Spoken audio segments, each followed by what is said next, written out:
Wow, look at this press conference, huh? What's up, gang? So, Everybody's in town already, huh?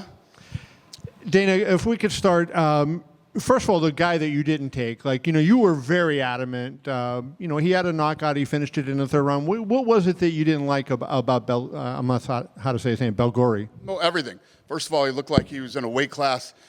How they're in the same weight class is beyond me. He was 11-1 favorite. The other guy took the fight on short notice, poked him in the eye 4 or 5 times. Hit him with a combo, a 1-2 in both eyes at one point. And then came out in the third round and tried to finish it. I'm not interested. And then Josias, right? That was an interesting fight. I mean, it wasn't his performance so much as what you think you see down the road in him. Yeah, no, it was definitely his performance. The guy's undefeated. You can tell he's a freak athlete. You know all my Africa talk. This guy trains in the Congo. I'm assuming there's not a lot of good training partners out there. And he looked good against a guy who trains with one of the best in the world every day. And he looked great. I mean, if you look at him, his head movement, his speed, wherever the fight went, he was good. And then you saw him start to get tired out a little at the end there, couldn't get the takedowns. So I think that you take this kid, Musasa, you bring him out here, you throw this guy in there and let him train with some killers out here for a while. This kid could be really good. And he's definitely got a chin. Do you give the other kid, since you thought he won and you said you thought he had potential, do you bring him back and put him on another show? Yeah, I could see him coming back. I mean, the kid's 9-1 now. Yeah, he's definitely talented. And he's only 26 years old. He's a young guy. And then in the opening fight, the armbar, you sounded like you weren't as impressed. And it seemed like she came out and took care of business pretty good. I agree. But I thought the beginning of the fight was a little, she's a girl who has 9 fights. And it looked a little sloppy to me at first. Looked a little sloppy and a little weird. But after she pulled off the armbar, I just chalked it up to nerves. She's probably very nervous. There's so many different things that I look at when I watch these kids, and she definitely looked nervous to me. And then the whole thing with Cody's opponent pulling out. Tell us exactly what happened. Like, what was the sequence of events? Because somebody said Sean went back there and tried to talk him into fighting. So Sean came busting in the back room and then walked right through and went somewhere. Apparently he went to the locker room. He had heard that this kid was pulling out. So he went back there, gave him a pep talk, and the kid said, yeah, and then got his hands wrapped again. And then halfway through the second fight, Sean got called again that he was pulling out. He rewrapped his hands. Right. Then said, I'm out. I mean, this kid flew in from Brazil. We flew him from Brazil, put him out here. But that's what this show is for, too. Sometimes you don't have to step into the octagon to know that this isn't for me. I can't take this. I can't handle this pressure. Whatever his deal was. And I'm not shitting on the kid at all. Listen, it happens. You show up here and, it's real. I mean, when you come here and you're 9-0 or you're this and that, and then the guy that you're fighting is also 9-0. And a lot of these kids have hype on them already. You get here and you realize it's not for you. I would rather have that happen here than an event, a UFC event. 2 other questions I wanted to ask you. You're going to do the show Saturday in 1080p. Have you ever given thought to doing 4K? A 4K fight card? No. Is it just too much to? Well, I don't know yet. I mean, listen. As technology continues to get better, who knows? Okay. And then just, the $23 million, you said tonight that it was a sellout. So the $23 million, what does that milestone mean for you? Because I think that's, $6 million more than your previous record. Boxing has had those kind of gates, for a long time. Like, so for you to hit past the 20 million mark for the first time, what's the significance of that? Yeah, it's a big deal, especially on a fight like this. But yeah, you know me. I love to break records. So this is going to be the biggest gate we've ever done in the history of the company, and the most pre-buys on pay-per-view ever too. People buying the event the week before the week of the event. So as we continue to get closer to Saturday, I'm sure we'll be breaking more records. Dana, you talk about nerves on this show, right? Do you ever notice that compared to the UFC, guys in here have adrenaline dumps more often? You see them start more tentatively. Do you notice that when you watch these fights? Sometimes. In some of the fights I do, and some you do not. I mean, some of the kids just come in here and deliver. But those are things we look at when we're looking at the talent, and whether we like them, whether we're going to sign them. There's so many different little things we look at, but that's definitely one of them. But it's absolutely normal for that to happen, and I can't believe that it doesn't happen more. Yeah. Do you almost sometimes think you're kind of seeing some of these guys almost at their worst, right? You can tell the nerves are getting to them. They still pull off the performance. So when they get more and more used to it, you're expecting maybe double the athlete that you get to see in here. Yeah, just like the Ultimate Fighter, I like the fact that they get in here and feel the pressure and all the things that come along with coming and performing in here. And I'm sure they're still going to get it in their first fight in the UFC, but this definitely helps. Unless, like the old days, we would take these kids straight out of these small fights and bring them into the UFC. Now you get in here and not only feel the nerves, feel the tension, feel the pressure of it, but you also face off with somebody that's just as good as you, with the same record as you, that early on in your career. In most organizations around the world, that never happens. A 9-0 fighting a 7-0 or an 8-0 or 9-0. It just doesn't happen. It gives you another level of confidence when you get through the Contender Series. And like last weekend, we keep talking about her, but look at the amount of followers she has right now, the money she made. It's you can come in here and change everything in one night. And for us, now when she comes and fights in the UFC, everybody already knows her, and she's got a great story, and it's huge. When something like this happens to Cody Steele's opponent, where he pulls out in the back, right? So obviously you see him, this isn't for him, but then you look at Cody and he takes his wraps off, then he's told the fight's back on, he has to get back in the mode, get his hand wraps again, and he doesn't miss a beat, he just gets it and does it. Do you see that and respect that? I think he was a big reason why the kid cut his hand wraps off. You know what I mean? Obviously, his reputation preceded him and, made this guy, and apparently, this kid has a real record, and apparently he beat, Pereira. So fascinating, but. Yeah, so this Saturday, obviously the Sphere show, you've done a lot of media ahead of it. Now, with just sort of days to go, I'm sure there's last-minute rehearsals and stuff. What would you describe your emotions as? Is it excitement to finally show everyone you can back up what you've been saying? Is it nerves like, oh, shit, I hope nothing goes wrong? What are the emotions like heading into Saturday? I'm pretty cool right now. Everything's there. All the bells and whistles are in place. Now it's just about rehearsal leading up to this event. And normally, when you change something in your production, right, you would rehearse it, you do it that night, and then you figure out, we didn't like this, we like that, and you start to make tweaks. There will be no tweaking. This is the way this is going to go that night, and it is what it is. And I'm very comfortable and confident going into this event. If you could pick one biggest challenge that there was in getting this show to happen and getting it to work for a UFC event, what was the biggest challenge you guys had to overcome? Lighting. Yeah, there's no lighting grid. So this will be the first event ever in the history of the company, probably in the history of combat sports, I would imagine, where there isn't a lighting grid hanging over the octagon.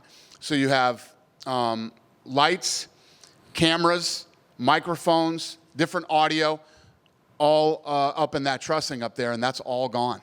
So that was the big first challenge. Yeah. Two more quick ones. This is a love letter to Mexico. Just out of curiosity, who is your favorite Mexican fighter in history? Well, I was saying, when you talk about Mexicans and their place in combat sports history. I was a white kid from America who was a big Julio Cesar Chavez fan, to the point where I had his T-shirts and watched all his fights and. So I would have to say Chavez. Cool. And last one from me. Jorge Masvidal says he wants to come back to the UFC. Just curious if you guys have an interest in bringing Jorge back and if we'll see him fight again. That is interesting. We'll see. I don't know. Yeah. Just one quick one. There's a lot of chatter about how the Sphere presentation will it'll be this big event in person, but they're curious how it will translate through the broadcast? Like, will it just feel like a normal UFC broadcast, or will it be different? Will there be a lot of, how will you allow people watching at home to feel the difference of the Sphere card? So normally, every Saturday we have 2 trucks, right? And there is a in-house live event that is different than the event that is on television that beams out to the whole world. There will be 2 more trucks added to this show.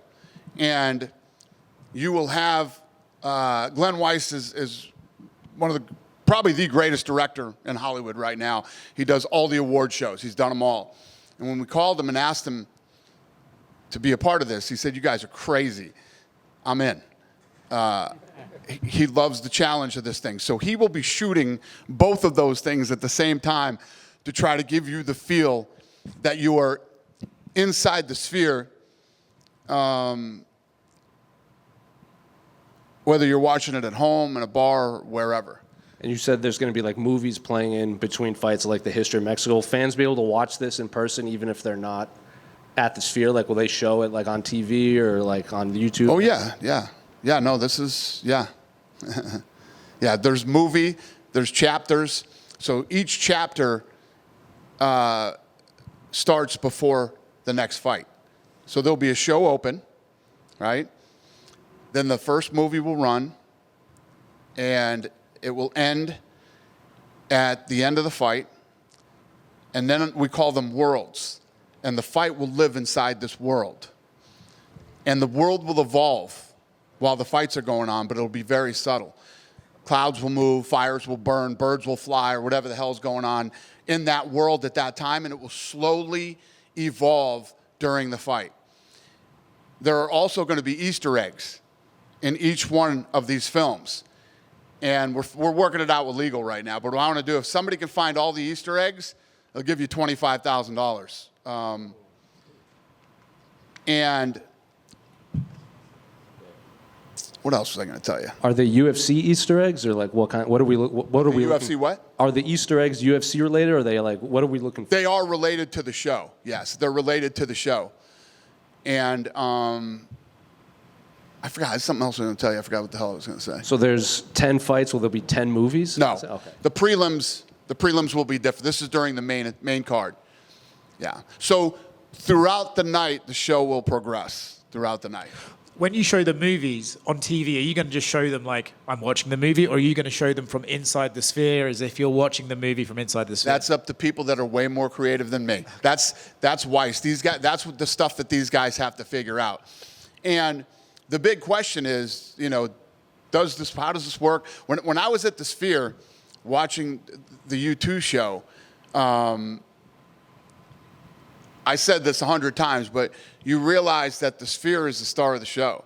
So our second biggest challenge, other than lighting, was how do you make the Sphere the star of the show, but not during the fights? The fights are the star. You know what I mean? So these are all little things that we had to figure out, and now we have to execute it on Saturday night. But if you're Mexican, this is a fucking Rocky movie for you, man. This is like you're going to come out of there, and if you're not, you're going to wish you were Mexican on Saturday night. So what's the final, like you said, they're going to be worlds. What's the final world? Is that present day? Starts at the beginning of time, ends in the future. What's the future of Mexico look like? You're going to find out on Saturday. Dana, to your right. Dana, right here. Yep. You always talk about being first and doing things that nobody else has done, and this is something, obviously it's a one-of-one, but where do you go from here? I know you talked about Africa, talked about Spain, but do you have plans for 2025 of big things that not necessarily eclipse this, but maybe on par? It's funny because I've been talking this whole week and the week before about if Tom Brady doesn't call me and ask me to go to U2, I would have not gone to the Sphere yet. I just wouldn't have. I don't have time.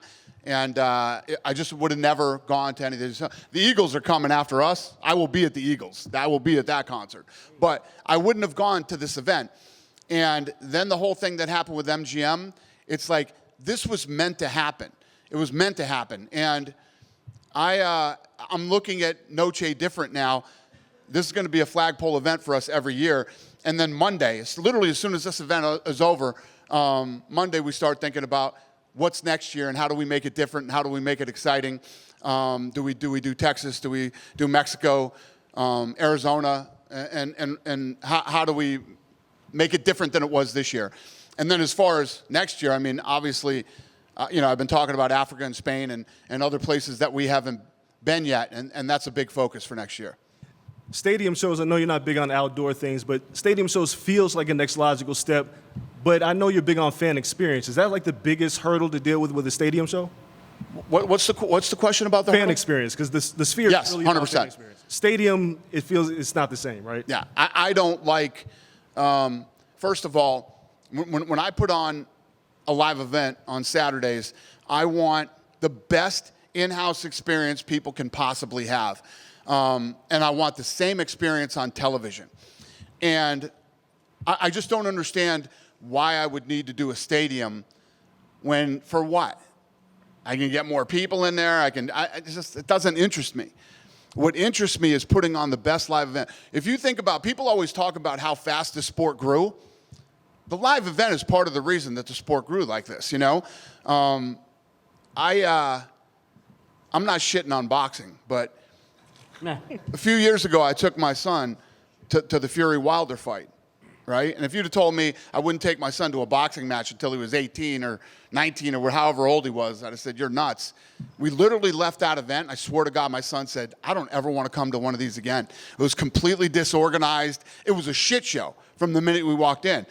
And if all you've ever known is going to UFC events, you definitely noticed the difference, right? I don't ever want any of our fans to have that experience on a Saturday night, whether they're in a bar, at home on TV, or the live event. But it's a fact. Nobody walks out of a UFC and goes, I don't ever want to come to one of these again. So I don't need to do a stadium. Speaking of boxing, Oscar De La Hoya, I know you think he's, shitting on Canelo by coming to the Sphere. I don't know if you know for sure if he's bought a ticket or not, but is there a part of you that's kind of pleased that he's coming to see what you guys are doing? Well, I got that call today. He's coming with Shake Turkey. He's part of his ticket block. I knew he wasn't part of my ticket block. That's for damn sure. Oscar does things that are good for Oscar at the moment. I'm not shitting on Canelo. And Al Heyman, good for you. You went in and got me on the date. You know what I mean? I respect Al Heyman and I like him. And I respect Canelo. And he'll be right down the street from us. And this isn't an Al Heyman Canelo thing versus Dana White. This is Dana White versus the MGM, okay? And I wish them all the best. I tell this story too. I was just in Mexico. We're driving, Mexico City. We're driving to the arena. There's a playground on the side. Swing sets, monkey bar slides, and a fucking boxing ring. A boxing ring in the middle of the playground. There are lots of people from Mexico that are huge boxing fans. Canelo is one of the greatest to ever do it. He's a legend and a hero in Mexico, and people will go watch him fight.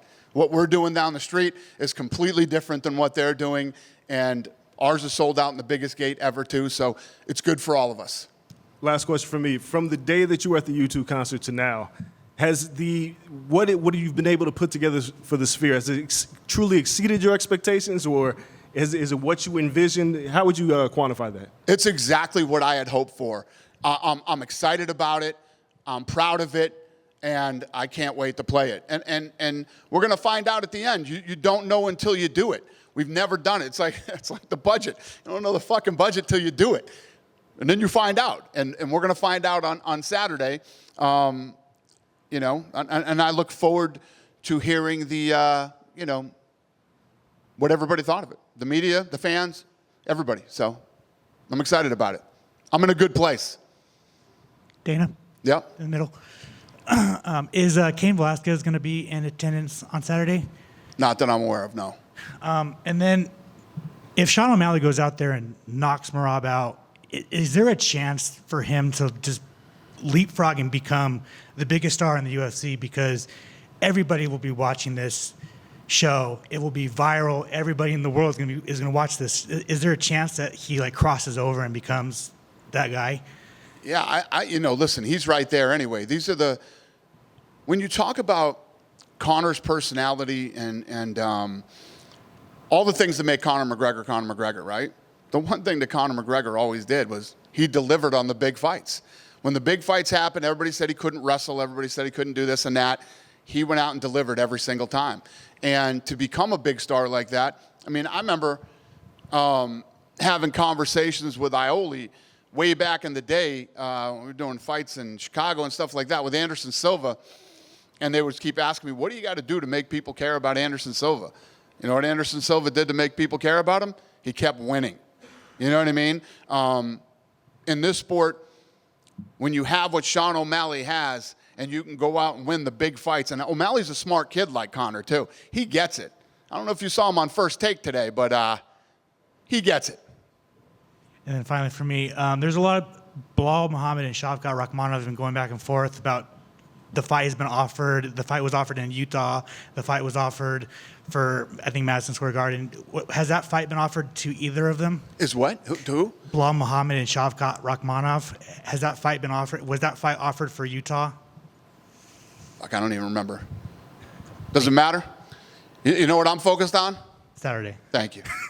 Dana, over here to the Yeah. right. So obviously this weekend, big weekend, not just for you guys and for the Mexican population, but for combat fans in general. We obviously know there's always a set of group people that will watch MMA no matter what, and vice versa, boxing no matter what. But do you have a message for those that are maybe looking to watch something this weekend with all the events going on, and why they should watch Noche UFC? Why should they? Because I invested $20 million in it. That's why. Listen, no. I don't have a message for anybody on why they should watch UFC Noche. You either want to do it or you don't. No. All right, Dana, I want to ask you about I'm over here. Yeah. Your Mount Rushmore of mixed martial artists. ESPN asked you about it, and that always creates a bunch of debate. But I was wondering what your methodology was, because people are always saying, well, this guy was a better fighter than this person. But I agree. when you're doing That's why if you ask me, I obviously have different, if you look at Ronda Rousey, which I'm sure everybody goes crazy, Ronda Rousey, women aren't fighting here. The knockout that happened last weekend doesn't happen without Ronda Rousey. Ronda Rousey opened the door for all women and became a huge superstar for us, and the biggest superstar in the history of female fighting. Right out the gate, as far as the gates, pay-per-views, attention, all of it. Nobody was bigger than Ronda. She started it all. Conor McGregor took this whole sport to another level when he became not only the biggest star in the sport, but one of the biggest star in all of sports. You had NFL and NBA and soccer players mimicking Conor McGregor during the games. If you guys want to get into the John Jones shit, we can get into that. But yeah, I'm obviously going to have a different criteria when you ask me who I think are, because of things that I know that happened inside the business and how it changed the game. So for you, it's like a measure of the growth, like what contributed to the growth of the sport. If you walk up to me and you say, no different than if I walk up to any of you, who's your Mount Rushmore? I mean, this is something you'd have to really sit down and look at stats and break things down. There's so many great fighters that have lived. You know, you could put Forrest Griffin in the Mount Rushmore. Where are we right now without Forrest Griffin and Stephen Bonner? You know? So when you talk about that type of stuff, to me, it's different than just who's the greatest fighter of all time or in each weight class. And then my other one was Georges St. Pierre. At that time, in the evolution of this company, right? When you think back, anybody who was around, a lot of people weren't around then, but the people who were, when you went up to Canada with Georges St. Pierre, I'll never forget the time that we were up there. I literally got stuck on a corner. I'm not kidding you, thousands of people. That's when I was tweeting tickets. Remember those days? When I had video blogs and was tweeting tickets? We literally almost got killed up there one day. And by killed, I mean like trampled by people looking for tickets. How big that was up there at that time was absolutely insane. And it was all Georges St. Pierre. Yeah, you mentioned not doing stadium shows. That was one of the times. 100%. That too. You're absolutely right.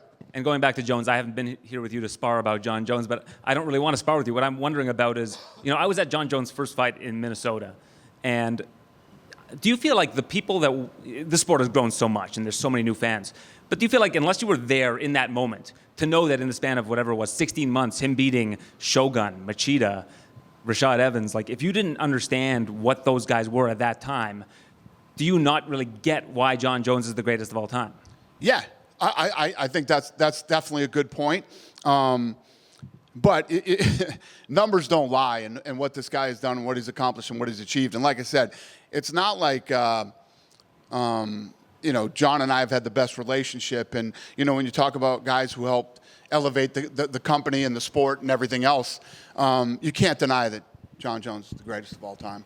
Never been beat. What percentage of fans have, sort of cut you off, have become fans in the last 4 years? Because, if John Jones has fought once in the last 4 years, people don't really get it, is what I think. So I can't remember what his, but one of the key executives of the Yankees was here tonight, and he came back and was talking to me in my room, and he watches everything, fight nights, pay-per-views, Contender series, The Ultimate Fighter.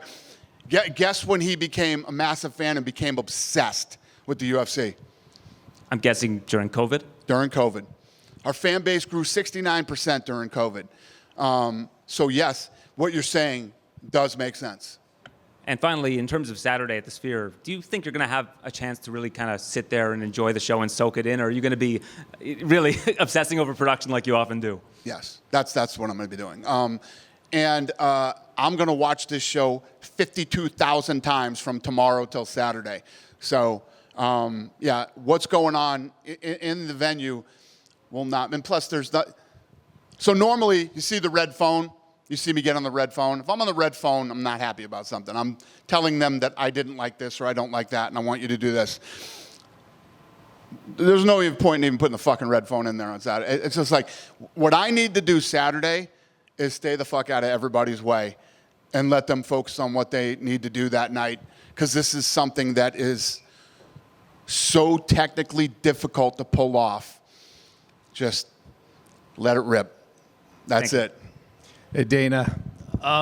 Besides the Contender Series being the biggest thing in America going on tonight, your friend Donald Trump is having his debate. Have you had a chance to watch any of it, or? No, I haven't seen it, but I'll tell you this. He called me an hour before the debate. I talked to him when I was coming here, right when we had got off the plane. I was in L.A. today. And, I said, this, first of all, it's the second time he has to debate, right? He already did a debate. They didn't like how the debate turned out. So they want to kick that guy out. He's unfit to run, yet he's still the president of the United States. Now they bring in somebody who wasn't elected to actually be in there. And they'll only do it on ABC. It was 3-1 tonight for him. He was facing 3-1. So I don't know how it went or what happened, but I know he took it seriously. He said, "I look at this as like a heavyweight fight. I'm not taking anybody lightly." And He I said don't know. they're eating dogs and cats. Huh? He said they're eating dogs and cats. Who's eating dogs and That's cats? what Trump The said. Kamala? the Haitians. Oh. The Haitians. Somebody was eating dogs and cats. Okay. So what's that mean? Ask him. No, I think Ioli's referring to the Haitian immigrants that have been put into some populations, and some of them cook dogs and cats. But anyway, did you give him any advice? I'll keep that between me and him. One more thing. There's haptic devices in the seat. Yes. So is that going to be used in between during the movies or actually during the fights too? The audio in this place is, you can't even compare it to anywhere else. The audio is incredible. And yes, the haptics in the seats, when there are slams, when there are things that are happening in the movies, you'll feel it in the seats. There's 10,000 seats that have it. So 10,000 people will have that experience during the show that night. If their fighter loses, will they get buzzed? No, but there are different, when the fights are announced, there are different types of celebrations that happen when a fighter wins, and that are all living inside the worlds. And then this is like a one and done, $20 million at least being spent on this. What percentage of the experience can be captured outside of actually being there? Or is it you have to be there or else you're only going to experience like 10% of what's really going on? Yeah, I think that this is one of those, the detail in these movies. Each of these movies, each chapter is 90 seconds long. And there's so much detail in every one of these that when we do rehearsal and you run it 15 times, on the 15th time, you're noticing things that you didn't notice 1 through 14. That's how much detail. And it's me and Craig keep talking about it. It's like, it's almost a shame that you're only going to get to see this once. That's why I keep saying, I think if everything goes well and we're happy with it at the end, I think we reformat this thing and you can go watch it again at the Sphere. Is this the type of thing that you can't really capture on your phone or with all the TV screens, that it'll be something in your memories? Trust me when I tell you, everybody in here and everybody watching, don't even fuck with your phone. Put your phone down, be in the moment, and just take it all in. Yeah. You kind of answered my question, but U2's doing the VU2, which is back at the Sphere, and it's highlighting the event that happened there. With as good as that Roku documentary that came out, did you guys have the presence of mind to document this whole Sphere process, and will we be able to see how this was created? So my goal in this thing is to be nominated for an Oscar, an Emmy, and a Grammy. So yes, there will be a documentary. That's awesome. Yeah. Hey, Dana. Yeah.